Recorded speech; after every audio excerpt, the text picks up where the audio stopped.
Imagine a game with amazing combat at a breakneck pace, an absolute masterpiece of a soundtrack, and an interesting story that's downright ridiculous at times. Now, you should be thinking of Guilty Gear's Drive, but Metal Gear Rising: Revengeance is pretty good too. Even if you haven't heard of the game directly, I'm sure you've probably seen this,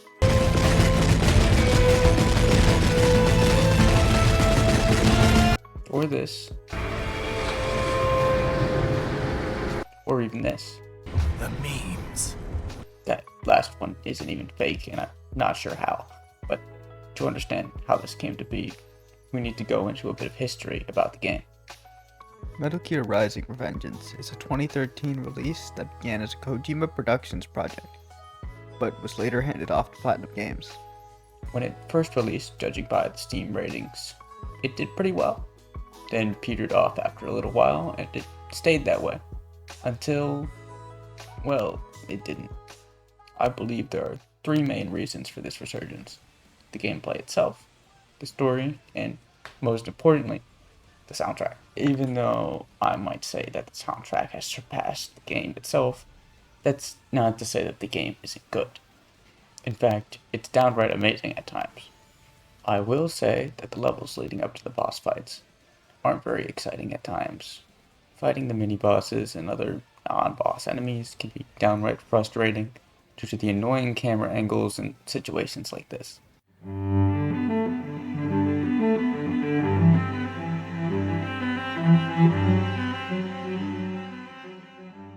And this train. Screw this train.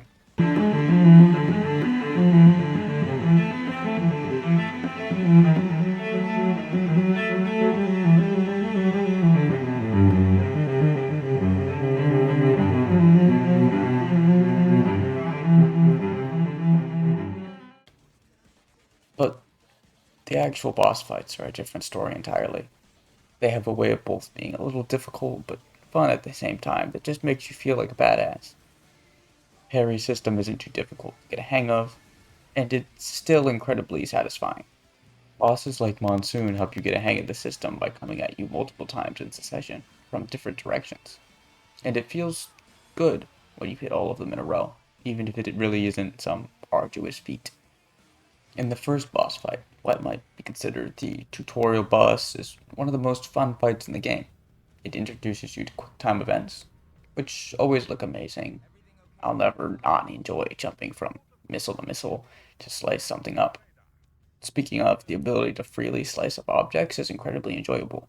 It makes the boss fights, where it's included, feel more fleshed out, no matter how much I continue to suck at it. And while most of the boss fights are enjoyable, the last two, Jetstream Sam and Senator Armstrong, are absolute masterpieces. Sam is antagonizing you the entire game, and he well lives up to the expectations for your long-awaited rematch after Raiden's first defeat on the train. His moveset is brimming with personality, like his attacks, which can lock you into mini cutscenes, even if you do have to be bad to actually see them. But Senator Armstrong is an entirely different beast. You've barely seen or heard of him before, and he comes out of nowhere to absolutely steal the show. He's who everyone knows from the game, despite only making up a small portion of it. His boss fight starts out with a giant robot, which isn't nearly as good as the rest of the fight, but makes you feel like an absolute badass when you use its own giant swords to slice it up.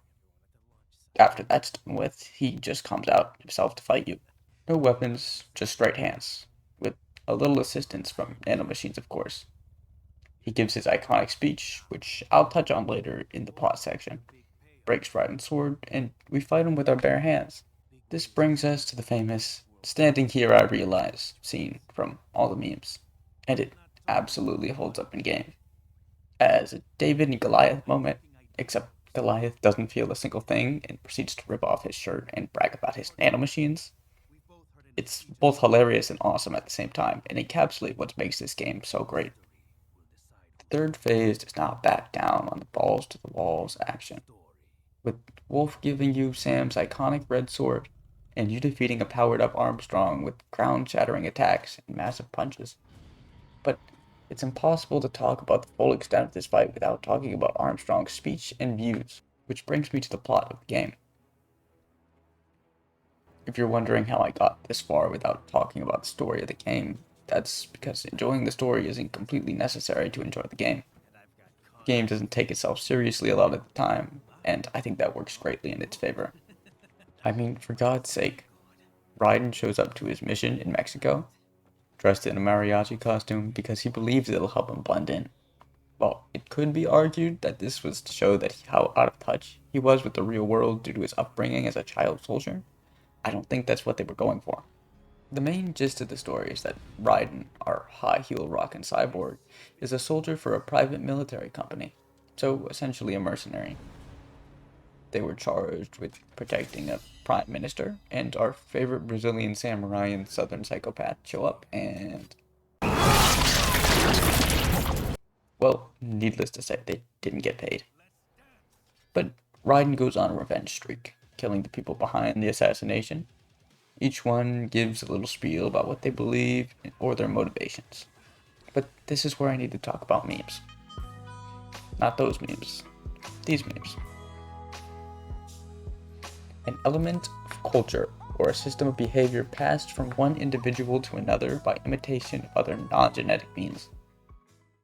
Throughout the story, there are several references to memes. And if you're like me and have never heard the word meme used in that context before, you'd be mightily confused. And for some reason, they all call Raiden Jack, and at one point, Saucy Jack. I mean, it's because he's known as Jack the Ripper, but out of context, and even in context, honestly, it just feels goofy, which holds true for most of the game. It's amazing material for memes, but in context, it's at very least semi-serious, most of the time. Adios, amigos. The most iconic part has to be Armstrong in his speeches. I mean, every day I wake up knowing this man's ass is more iconic than most of us could ever hope to be. On the surface level, his speech is funny. He bombastically shouts about limp dick lawyers and recreating America, even yelling, Make America great again! before it was repopularized. But behind the colorful language is a message that resonates with a lot of players. A dissatisfaction with the current state of his country. Granted, most people wouldn't go as far as he does, suggesting that they pull it out by the roots, wipe the slate clean, or burn it down. But the general sentiment is still there. He advocates for what he believes is true freedom, which is put simply, might makes right. The truly strong shouldn't be held back by the weak who have come across unearned power through societal means. He wants to end pointless wars, end the military-industrial complex, and let the strong flourish. He seems genuine in his words, and this hulking mass of muscle and nanomachines looks downright adorably happy when he thinks that Raiden is going to join him. But his methods are undoubtedly evil. He's still taking the brains of children to create more child soldiers. He still tries to assassinate the president and stoke a war where countless innocents would inevitably die, just to seize power. He's using the very people that he seeks to raise up by making them fight for him. The very notion is hypocritical, but yet it also isn't, because he is the strong, fighting for what he believes in. He will use his ends to justify his means, At least until Raiden kills him. and nothing changes. The war continues simply to line the pockets of the rich and powerful. Maybe if they'd been able to work together, they could have made an actual difference in the world, rather than just fighting, only to maintain the status quo. Wait, there's a whole song about that? During each main boss fight, the music gains lyrics, often giving insight into the inner working of the boss's mind, or other aspects of the story. What makes Armstrong's theme so good is that it isn't necessarily Armstrong's theme. In fact, most people attribute it to Raiden, but I personally like to believe that it could be applied to them both. The lines, "Standing here I realize, you're just like me trying to make history," make sense from both perspectives. You followed your wrath, could apply to Armstrong's violent plan and vulgar nature, or Raiden not caring about his morals anymore and simply wanting to beat the shit out of the senator.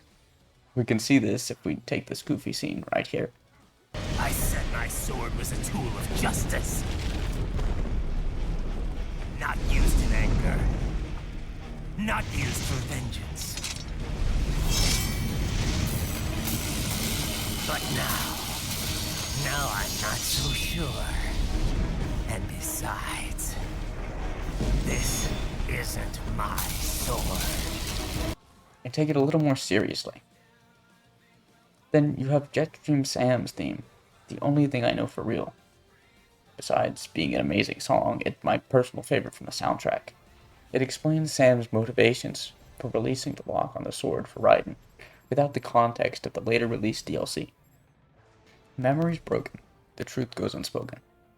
I've even forgotten my name. I don't know the season, or what is the reason. I'm standing here holding my blade. These words suggest that he doesn't know what he's fighting for. That he's fighting simply to fight, because he knows nothing else. And if that's not evidence enough for you, the last line of the song is looking downward from this deadly height, and never realizing why I fight. I wonder what that means. These two songs were the ones that were most thrust into the spotlight. With the game's rise in popularity, I personally really enjoy Rules of Nature and Collective Consciousness, though they aren't exactly integral to the story like the other two. And even though the songs generally have meanings tied into the story, they're also just good songs, like really good songs. This makes them the perfect background music for memes and absolutely essential for the game's belated boost in popularity. Because without the exciting gameplay, a goofy yet interesting plot, and the excellent soundtrack working in tandem with one another to create the perfect storm for internet humor, I'm afraid that this game would never have gotten the praise that it truly deserves. If you manage to sit through all my yapping, I would be honored if you would subscribe